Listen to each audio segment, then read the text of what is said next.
Okay, a little bit of a common theme, but I do love that it's a common theme. Another really versatile team win. I'm just continuing to be proud of these guys that different aspects of the game show up.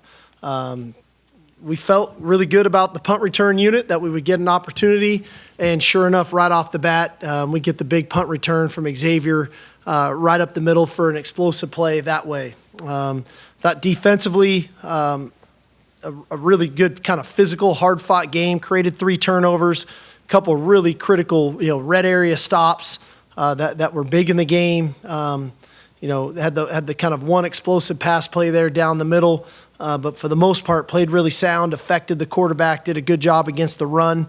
And I thought offensively, for Malik making his first career start, I was really proud of him. We had opportunities there for the game to go in a little better direction, a little smoother direction, and naturally we just didn't finish those drives in the red area. And so, I'd be lying if I didn't tell you there's a level of frustration as it pertains to that. And we got to continue to dig deep into that, into the things that we do well, and how do we emphasize that to score more points when we have opportunities to. But for Malik to come out and play the way that he did, it's unfortunate. He had a couple of those turnovers, which, were quite frankly a little bit because we're a little out of rhythm. And I think we can clean some of that rhythm up as he gets a little bit more comfortable as we move forward. But again, Jonathan Brooks showed up again tonight. A.D. Mitchell was a great weapon in the red area for us.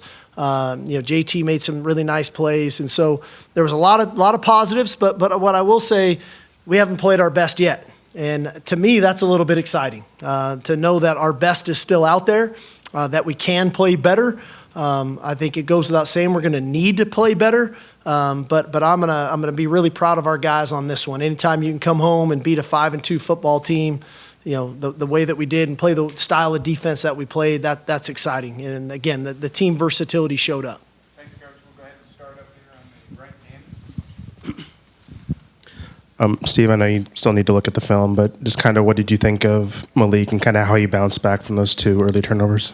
I thought he bounced back great. Again, they were a little unorthodox. Both turnovers were, quite frankly, unfortunate for him. The first one, we had a bit of a miscommunication, and we didn't get even a route from the receiver on the front side. And so now he gets a little bit of pressure, and that's some of the growing pains as a quarterback, is sometimes you got to eat the ball and take the sack and not just kind of try to throw it, especially when you're getting hit.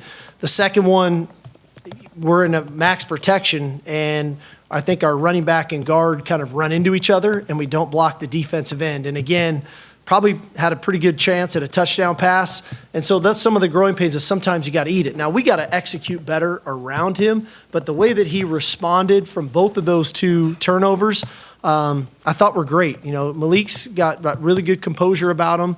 And I think a little bit was the guys wanted to play so well around him that sometimes you can try a little too hard. You're trying to make up for other stuff, and we just need guys to do their jobs and do their jobs really well. And so, but I was proud of Malik in the way that he responded. Steve, tonight, the run game, only twice were the running backs stopped for no yardage or less. Just your overall assessment of the run game, owning the line of scrimmage, especially heading into next week against a stout run defense in Kansas State. Yeah, we believe in running the football. We take a lot of pride in our ability to run the football, and we take a lot of pride in the versatility of our run game and the fact that, we're not a quarterback run team. I know a lot of people kind of can steal yards with quarterback runs and different things. Ours are run driven, and our guys are blocking well. I think we're playing in unison well when you think about the offensive line, the tight ends. I think the commitment from our receivers blocking downfield, and then utilizing some of the RPOs where people have to defend the RPOs. But that's the whole component to what drives us, our ability to run it, to utilize the RPO, to utilize the play action pass, and to set up those things. And so I think Jonathan Brooks had another really good day today. And we're going to need that run game moving forward. I always say, if I can pack 2 things every game is a run game and a defense. If I have those 2, we always got a shot. Coach, what was the impressions of Ryan Watts? Just watched him on the field, and what did his return mean for your secondary? Well, again, Ryan provides a great deal of experience for us. I think there's a little bit of a calming effect, just knowing that guy's back into the boundary doing what he does.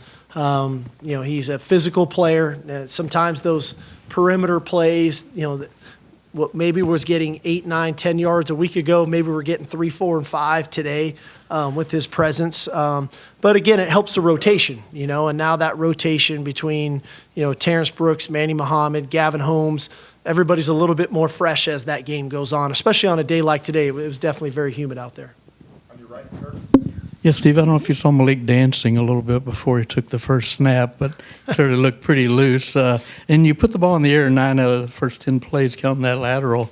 Was he kind of going against type to kind of figuring they're going to come hard at him? No, I just felt like sometimes the best way to get rid of any of the jitters a guy might have is let him go play. And not that I didn't think we could run it or not. I just feel like, man, when I was a quarterback and if my first time I went out there, give me some throws. Don't make me wait till it's 3rd and 9 and now I have to throw it to try to make a play. And I thought there were some good throws in there. I really, I liked the throw to Xavier kind of deep across the field. We didn't get the pass interference call, but it was a great read by him. He found AD. So there were some things in there that I think were good for him, and it kind of got him playing football again. And a week ago when he went in against Houston, he really only had the 2 throws there for an entire quarter.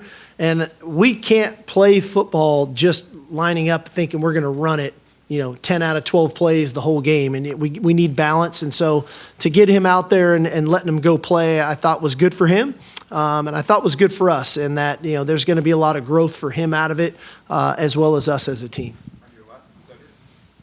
Hey, Steve, despite some of the struggles offensively, you guys didn't seem to be in any danger. The defense was so active, 12 tackles for loss.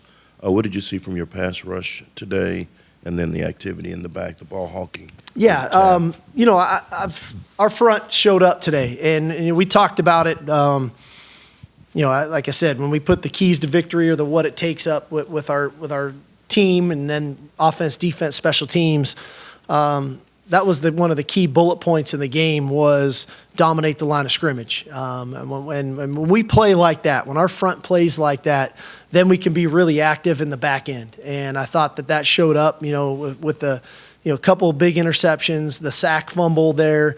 We had an opportunity maybe at a couple more interceptions there. So it allows us when those two things work hand in hand, we're active up front, we're really sticky in coverage, it can make it hard on any offense. It really, it doesn't matter. When a quarterback feels the pocket kind of collapsing, and the windows are tight, that's when you're playing really good defense. And so they go hand in hand. And today I thought was really effective. And it was a variety of guys, a lot of different looks of getting to the quarterback, whether it was Sorrell, obviously Jamon Tapp was in there. You saw Sweat, you saw Murphy, Jalen Ford was affecting the quarterback, Anthony Hill was affecting the quarterback, Jet Bush had a couple plays there. So it's not like we're relying on one guy. I think, A, the scheme was good, but B, like I said, the versatility of the defense showed up tonight. There was a lot of different guys, making plays and being active up front.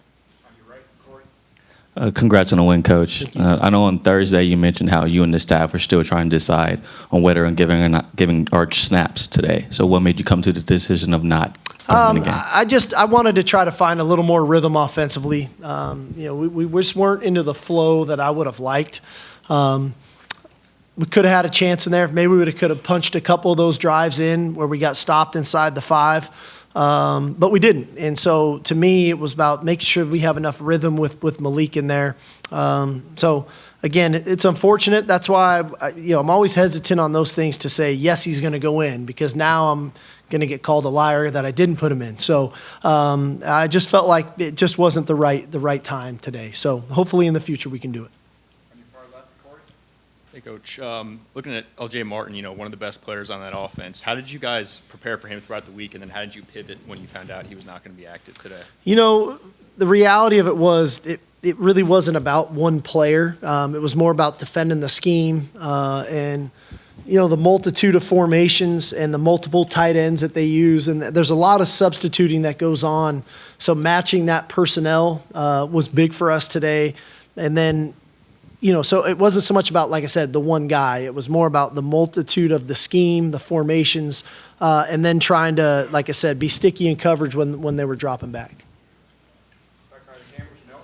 Hey, Coach, 4 games left. We know what K-State can do next week. Just what gives you confidence your team's playing the ball you need to this late in the season with you guys right in the thick of the Big 12 race? Well, like I said, I think one that we're versatile. We're not a one-dimensional team that just relies on one aspect of our team to be successful, in that we have to throw it. If we can't throw it, we can't win. Or we have to run it. If we can't run it, we can't win. Or if we don't play great on special teams, we're in trouble. If we don't stop the run, we're in trouble. If we don't defend the pass, we're in trouble.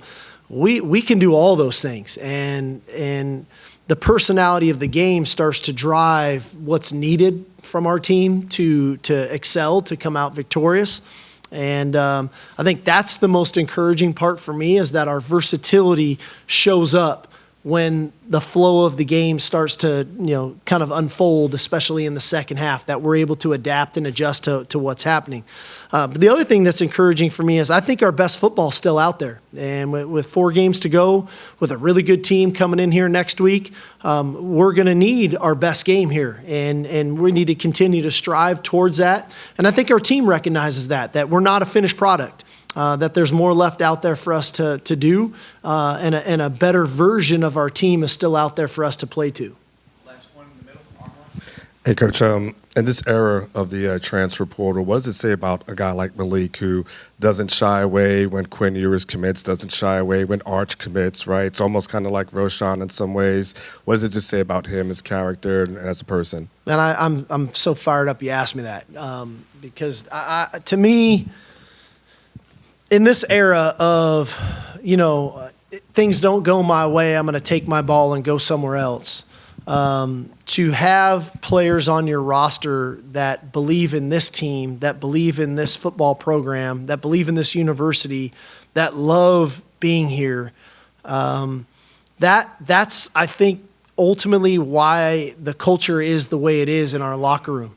And so for Malik Murphy to commit to the University of Texas, and then Quinn Ewers decide to transfer to Texas, and he doesn't blink. He still comes here, and he's fighting through an injury his freshman year that he had sustained in the state championship game, and Arch Manning commits and shows up, and 2 number 1 players in the country back-to-back show up, and goes out and has a really good spring game, and people go out and allegedly are trying to recruit him to transfer. And I know this, and I'm going to be candid on this. He didn't stay because of NIL. I had my exit meeting. He didn't bring up one thing about NIL. He stayed because he wanted to be part of this team, and he just wanted to make sure that he had an opportunity to compete. And that's what makes him special. And I think that's why our team really loves him so much, is that he loves his teammates. He's a great teammate. He motivates Quinn when Quinn's in there. He's a great teammate with Arch. That's why that quarterback room is so good right now. Those guys have great rapport with one another. And so it was not about Malik making his start as much as, okay, Malik's starting, how are we going to go win the game? Like, that was our team's mentality. And so in the end, I don't think it's just Malik Murphy. I think we have a lot of guys like that they recognize the opportunities that they have here. They recognize the team and the culture that we have here. And inevitably, what can they do to help us try to go win a championship? And today, Malik got his opportunity to go play and, again, showed the resiliency and perseverance that I think our team has, the way he responded to a couple of those turnovers. And I couldn't be happier for him.